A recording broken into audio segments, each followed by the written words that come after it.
다 함께 찬송가 436장을 찬양하시겠습니다.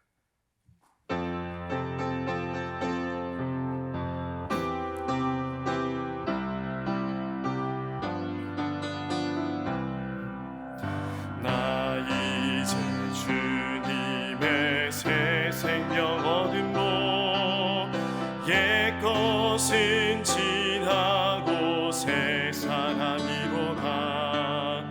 그 생명 내 맘에 강같이 흐르고 그 사랑 내게서 해같이 빛난다. 영생을 누리며 주 안에 살리라. 오늘도 내일도 주 함께 살리라. 주 안에 감추인 새 생명 얻으니 이전에 줬던 것 이제는 값없다. 하늘의 은혜와 평화를 맛보니 찬송과 기도로 주 함께 살리라. 영생을 누리며 주 안에 살리라. 오늘도 내일도 주 함께 살리라.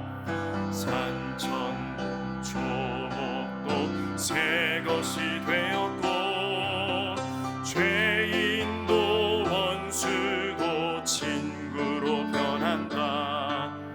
새 생명 얻은 자 영생을 누리니 주님을 모신 맘 새 하늘이로다.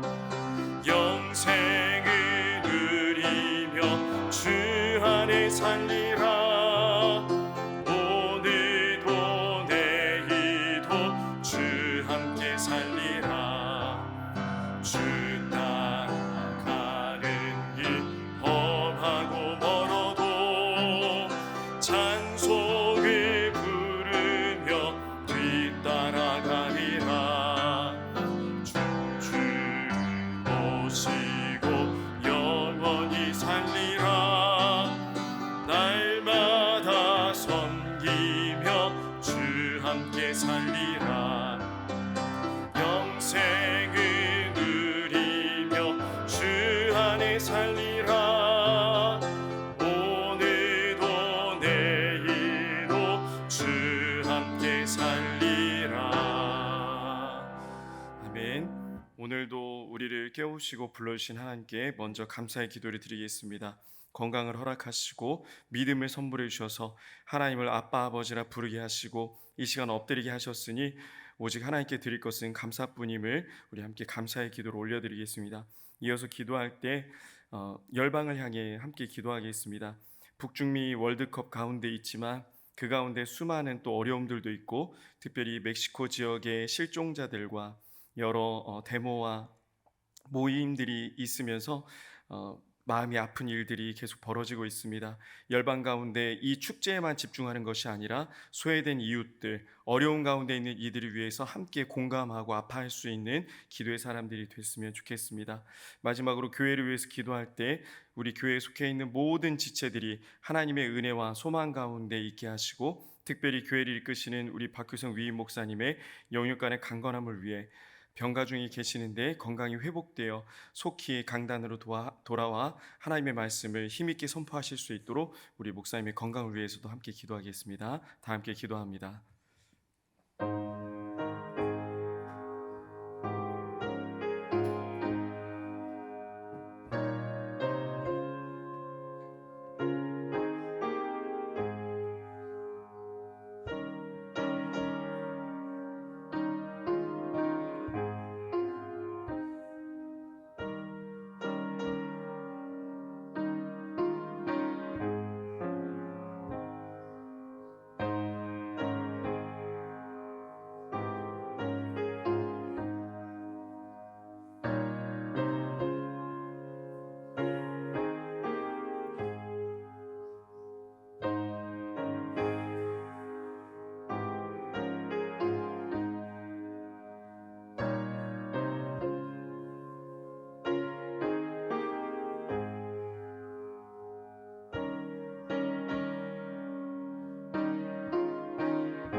좋으신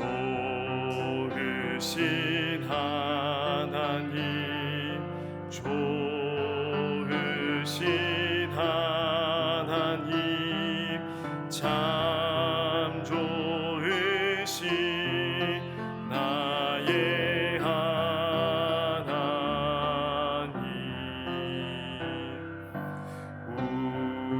우리의 기도를 응답해 주시는 참 좋으신 나의 하나님.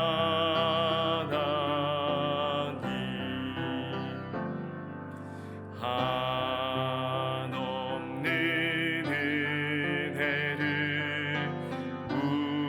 우리에게 주시는 참 좋으신 우리 하나님.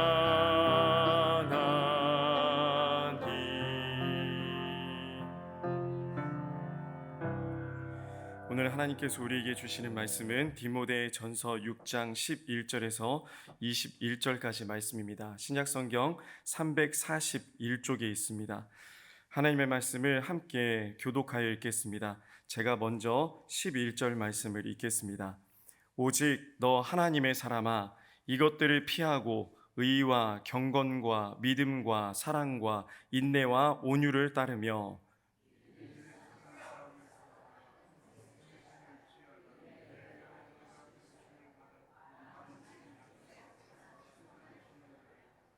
만물을 살게 하신 하나님 앞과 본디오 빌라도를 향하여 선한 증언을 하신 그리스도 예수 앞에서 내가 너를 명하노니,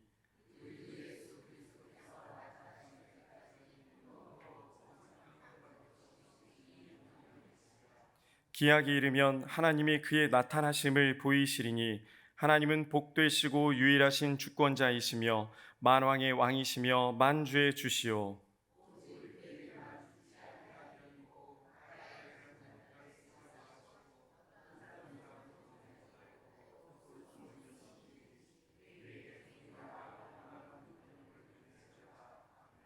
내가 이 세대에서 부한 자들을 명하여 마음을 높이지 말고 정함이 없는 재물에 소망을 두지 말고 오직 우리에게 모든 것을 후히 주사 누리게 하시는 하나님께 두며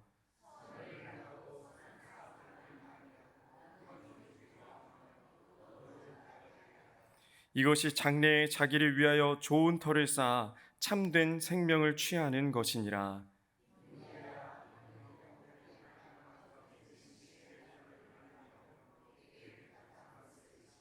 함께 읽습니다.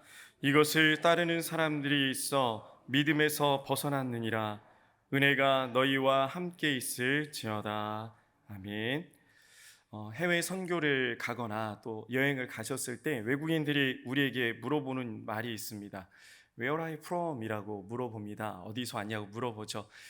한류 열풍이 일어나면서 아마 한국인 같은데 동양인들이 특히 동아시아 지역 쪽 사람들이 생김새가 비슷하기 때문에 한국 사람임을 확인을 하고 한국과 관련된 이야기를 나누고 싶어서 이렇게 물어보는 것 같습니다. 이전에도 그랬는데 요즘은 더 많이 이런 이야기들을 합니다. 분명히 선교사님께서 한국에서 왔다고 설명을 했는데 아이들은 저희들 입으로 한국에서 왔다는 이야기가 듣고 싶었던 것 같습니다. 연초에 갔던 필리핀 선교에서도 아이들이 계속 Where are you from? 이라고 물어보는 이야기를 하루에도 열댓 번씩 듣기도 했습니다. 나 한국에서 왔습니다. 난 한국 사람이다 라고 이야기하면 그 한국에 대한 이야기가 계속 이어집니다. 여러분들은 어떠십니까? 여러분들에게 당신은 뭐 하는 사람입니까? 무슨 일을 주로 하십니까? 라고 물어봤을 때 나는 하나님의 사람입니다 라고 자신 있게 대답하실 수 있으십니까? 회사에서 갑자기 나는 하나님의 사람이야, 또 학교에서 갑자기 나는 하나님의 사람이야 라고 이야기하는 것이 좀 어색합니다. 이상하게 보일 수도 있습니다. 제가 뭘 잘못 먹었나? 왜 갑자기 하나님의 사람이라고 자기를 소개하지? 라고 책망을 들을지도 모릅니다. 물론 지혜가 필요합니다. 그러나 우리가 하나님의 사람인 것을 언제 어디서나 잊지 않고 살아야 합니다. 내가 누구의 사람인가 정말 중요합니다. 여러분들은 누구의 사람입니까? 여러분의 자녀가 만약에 아빠, 엄마의 아들이고 딸인 것을 부인한다면 그것만큼 마음이 아픈 일도 없을 것입니다. 저에게는 고등학교 1학년인 저보다 덩치가 훨씬 큰 아들이 있는데요. 지금도 사람들이 없는 곳에서 제가 아빠의 라고 하면 아들이라고 해줍니다. 아직 고1인데요. 언제까지 해줄지 몰라서 어제도 한번 살짝 물어봤더니 해봤더니 따라서 아들이라고 하긴 하는데 이전보다 목소리 톤이 조금 많이 떨어져 있습니다. 자신도 조금 떨어져 있는 것 같고 혹시 거실에 있는 엄마가 들을까봐 조금 창피해하는 것도 같았습니다. 너무 사랑스럽고 행복한데 이런 이야기를 들으면 너무 행복한데 과연 나는 하나님의 아들로서 또 하나님의 딸로서 하나님의 자녀로서 행복한가라는 의문이 들었습니다. 이런 생각이 들었습니다. 여러분은 여러분이 하나님의 아들인 것과 딸인 것이 행복하십니까? 이것으로 만족하는 삶을 살고 계십니까? 우리는 하나님의 사람입니다. 하나님께서 부르셨기 때문에 이 자리에 있을 수 있습니다. 우리는 하나님께서 믿음을 선물해 주셨기 때문에 하나님의 사람임을 알게 되었습니다. 믿게 되었습니다. 믿는 것만으로도 사실 기적이고 감사한 일인데 우리가 하나님의 자녀라니요. 이것만큼 큰 기적도 없습니다. 그런데 우리는 우리가 하나님의 아들, 딸인 것을, 우리가 하나님의 사람인 것을 잊고 살아갑니다. 아니, 알고 있는데도 그닥 감사하지 않으면서 살아갈 때가 종종 있습니다. 하나님의 사람인 것보다 어느 기업의 사람인 것, 하나님의 사람인 것보다 어느 학교의 사람인 것을 더 중요시 여기며 살아갑니다. 좋은 학교, 좋은 직장에 소속되어 있는 것은 그렇게도 자랑스럽습니다. 거기에 내 이름이 올라가 있는 것만으로도 충분히 만족할 만합니다. 한 10여 년 전쯤에 제가 다녔던 대학에서 임명록을 만들 테니까 제가 지금 살고 있는 주소와 또 어떤 일을 하고 있는지 그 직장에서 어떤 포지션에 있는지를 알려달라는 연락이 왔습니다. 물론 제가 훌륭한 사람이라서 임명록에 넣으려는 것이 아니라 임명록에 그 두꺼운 한 이만 할 겁니다. 한 손으로 잡히지도 않는 그 임명록에 한 줄 이름 올려놓고 10만 원을 내라는 겁니다. 네, 그렇게 해서 이제 기금을 만드는 거죠. 냈을까요? 안 냈을까요? 냈습니다. 왜냐하면 그 임명록에 이름 한 줄 올리고 싶었기 때문입니다. 참 별것 아닌 이름 한 줄이 저는 그런 욕심이 없고 저는 그런 욕망도 없는 줄 알았는데 연락을 받고 나서 하루 고민을 해봤더니 그 학교 기념으로 올라가는 임명록인데 거기에 내 이름 하나 있으면 얼마나 좋을까라는 생각에 그 당시 다녔던 교회 이름과 부목사 김준곤이라는 그 한 줄을 넣기 위해 학교에 10만 원을 보냈습니다. 물론 후배들을 위한 기부금, 장학금이라는 생각도 있긴 했지만 제 이름을 내고 싶은 마음이 훨씬 더 많았습니다. 그 학교의 이름이 무엇이라고, 그 직장의 이름이 무엇이라고, 그 집단의 소속감이 무엇이라고 우리는 이렇게 돈을 드리고 시간을 드리고 또 마음을 드릴까요? 그런데 우리는 하나님의 사람으로 살기 위해 드리는 것을 너무 아까워하며 살아갑니다. 겉으로 보기에는 하나님 앞에 마음껏 드리는 것 같지만 정작 그것이 확인되는 순간 바쁘고 고단하고 힘들 때 하나님께 드렸던 모든 것들이 아깝게 여겨질 때가 있습니다. 오늘 본문 말씀에서 사도 바울은 자신의 영적 아들로 여겼던 디모데에게 오직 너 하나님의 사람아 라고 이야기합니다. 우리 오늘 본문 11절 말씀을 다시 한번 읽어보겠습니다. 오직 너 하나님의 사람아 이것들을 피하고 의와 경건과 믿음과 사랑과 인내와 온유를 따르며 하나님의 사람아 라고 번역이 됐는데요, 헬라어로 안드로페데우라는 단어입니다. 안드로페데우, 기억해 놓으시면 좋을 것 같습니다.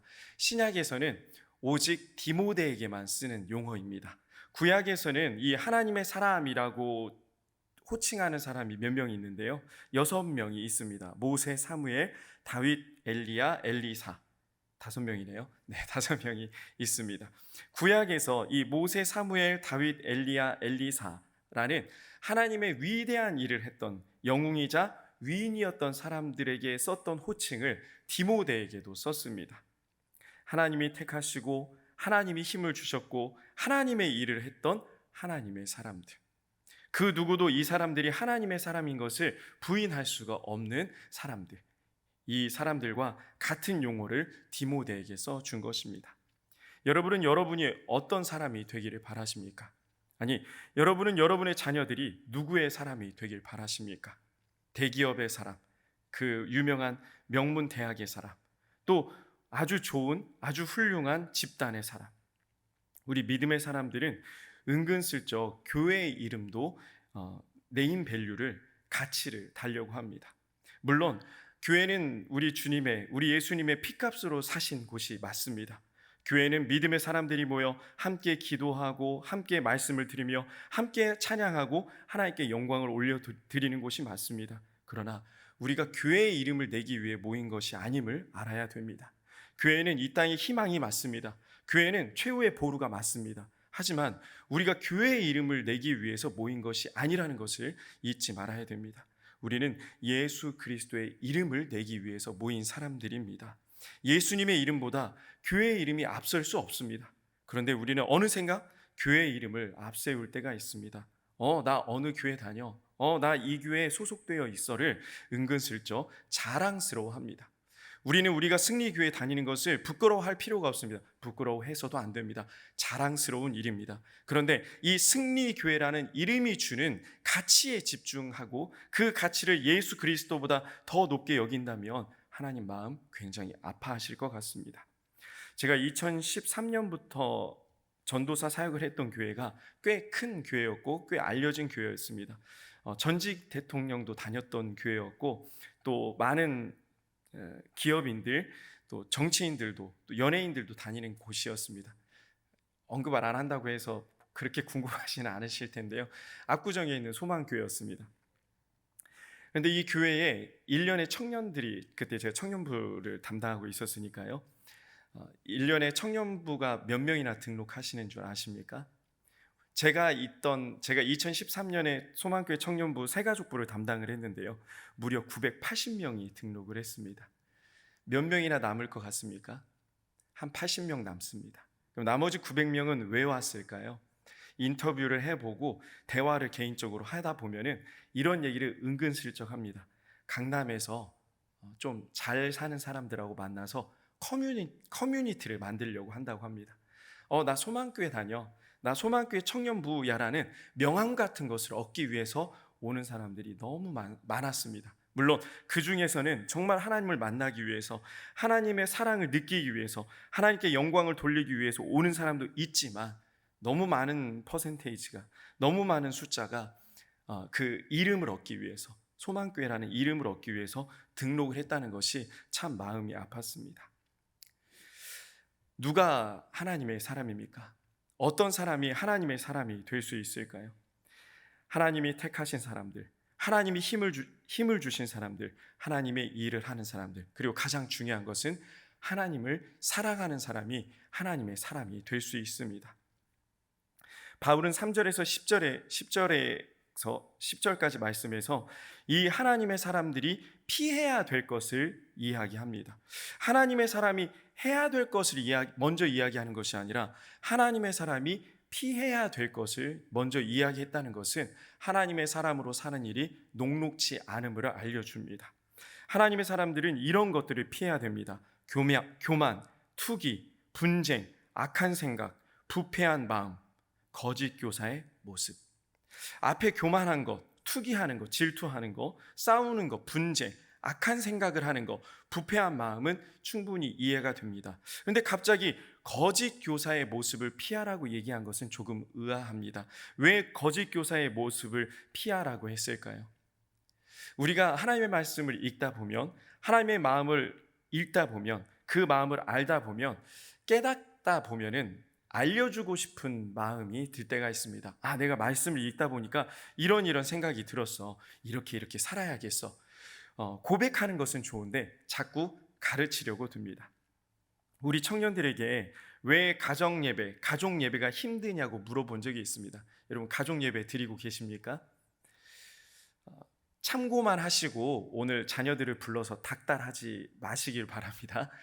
비밀까지는 아니지만 이 아이들은 저를 믿고 해준 얘기인데 제가 우리 엄마 아빠들에게 이런 얘기를 했다는 걸 알면 조금 마음이 불편할 수도 있습니다. 인터넷으로 다 나가니 사실 비밀도 아닌데요.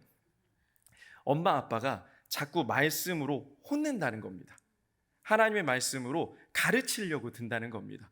이렇게 살아야 돼. 이렇게 해야 돼. 이거 하면 안 돼라는 것을 분명히 엄마 아빠의 마음이고 엄마 아빠의 욕심인데 말씀으로 성경으로 이야기해서 마음이 힘든다는 겁니다. 가정 예배 때 웬만하면 혼내지 마십시오. 웬만하면 뭔가 가르치려 들지 마십시오. 하나님의 말씀을 그냥 알려주십시오. 읽어주십시오. 하나님의 마음을 알다 보면 삶이 변합니다. 말씀의 능력을 믿으시길 바랍니다. 교역자들이 아마 이 부분에서는 약점이 더 있는 것 같습니다. 가르치려고 하다 보면 깨달은 것을 나누려다 보면은 내 마음이 들어갈 때가 있고 내 욕심이 들어갈 때가 있고 하나님의 마음보다 내 마음이 더 깊이 들어가는 순간들이 있습니다. 사도 바울은 이것을 거짓 교사라고까지 이야기합니다. 여러분 거짓 교사로 살고 혹시 거짓 교사로 살고 계십니까? 교회 학교 교사들만 이야기하는 것이 아닙니다. 말씀을 알리는 자리에 있는 모든 사람들이 교사의 역할을 감당해야 됩니다. 특히 저 같은 교역자가 그렇겠지요. 우리는 이 거짓 교사의 모습을 피해야 됩니다. 그것이 하나님의 사람이 반드시 해야 되는 일입니다. 이렇게 피해야 되면 그러면 어떤 것을 취해야 될까요? 어떤 것을 따라야 될까요? 바울은 이어서 의와 경건과 믿음과 사랑과 인내와 온유를 따르라라고 말합니다. 따르라라고 번역된 헬라어가 디오케라는 단어인데요. 추구하다, 구하다, 지향하다, 간절히 원하다라는 뜻이 있습니다. 의, 경건, 믿음, 사랑, 인내, 온유. 말만 들어도 마음이 따뜻해지는 단어들입니다. 그런데 이런 것을 따르는 삶이 과연 쉬운 삶일까요? 결코 쉽지 않습니다. 2026년이 시작되고 6개월이 지났습니다. 우리가 하나님의 사람으로 의와 경건과 믿음과 사랑과 인내와 온유로 살아갈 때에 세상이 우리를 그냥 내버려 뒀습니까? 직장에서, 사업장에서, 또 학교에서 우리가 있는 모든 자리에서 우리가 하나님의 사람으로 이렇게 살아가는 것을 방해하는 수많은 것들을 만났습니다. 그래서 12절에서는 이것들과 싸우라고 말씀하시는데요. 선한 싸움이라고 이야기합니다. 우리의 싸움은 선한 싸움이 되어야 됩니다. 싸움이라고 번역됐지만 운동 경기를 뜻하기도 합니다. 당시 고대 그리스 로마 지역에서는 운동 경기가 매우 성행했습니다. 이 운동 경기도 치열했습니다. 이기면 신분이 바뀔 수도 있었습니다. 전쟁이든 운동 경기든 이 둘 모두 불굴의 의지가 필요합니다. 이겨야 됩니다. 이기면 이기는 거고 지면 지는 거고 이런 마음으로는 결코 이 전쟁과 운동 경기에서 이길 수가 없습니다. 여러분의 영적 전쟁은 어떻습니까? 여러분의 선한 싸움은 어떻습니까? 오늘 하루 졌으니 내일은 이기면 되지 이런 마음으로 혹시 하루하루를 살아가고 있지 않습니까? 매일매일 지는 싸움을 하고 계시지는 않습니까? 그래서는 안 됩니다. 우리는 이기는 선한 싸움을 해야 됩니다. 그런데 이 이기는 것은 누군가를 고통스럽게 하고 죽이고 다치게 하고 아픈 싸움이 아닙니다. 아픈 싸움이 아닙니다. 함께 살아가는 싸움, 함께 생명을 살리는 싸움이 이 바로 선한 싸움입니다. 우리는 오늘도 이 선한 싸움을 해야 됩니다. 어떤 정체성을 가지고요? 하나님의 사람이라는 정체성을 가지고요. 사랑하는 승리의 성도 여러분, 지금까지 하나님의 사람으로 살아오시느라 너무 애 많이 쓰셨습니다. 너무 귀하고 복된 인생을 살아오셨습니다. 지금까지 살아오신 것도 너무 잘하셨지만 앞으로의 우리의 남은 삶도 선한 싸움을 싸워야 되는 것을 잊지 말아야 됩니다. 우리는 하나님의 사람으로 우리의 생명이 다하는 날까지 이 선한 싸움을 고요히 해 나갈 것입니다. 가정에서 또 직장에서 사업장에서 오늘도 벌어지는 이 선한 싸움 우리 하나님께서 반드시 함께 하십니다. 그리고 승리하게 하실 것입니다. 오늘도 우리 하나님 손을 꼭 붙잡고 이 선한 싸움에서 반드시 이기시는 우리 승리의 모든 성도님들 되시길 간절히 소망합니다. 기도하겠습니다. 사랑이 많으신 아버지 하나님, 은혜를 감사합니다. 오늘도 우리의 잠을 깨워주시고 하루의 첫 시간을 하나님께 드릴 수 있도록 이 선한 싸움을 기도로 무장하고 시작할 수 있게 하심에 감사를 드립니다. 오늘도 우리를 하나님의 사람아라고 부르시는 하나님의 이 사랑의 음성에 귀를 기울이게 하시고 하나님의 사람으로 선한 싸움을 승리하는 우리 모두가 되게 하여 주시옵소서. 오늘 살아가는 삶의 모든 자리에서 하나님의 사람으로 살아갈 믿음과 힘과 용기를 주시옵소서.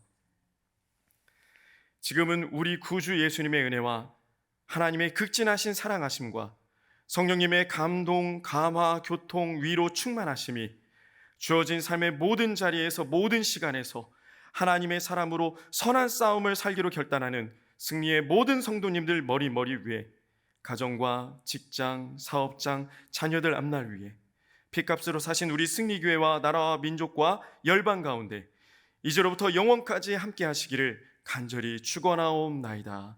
아멘.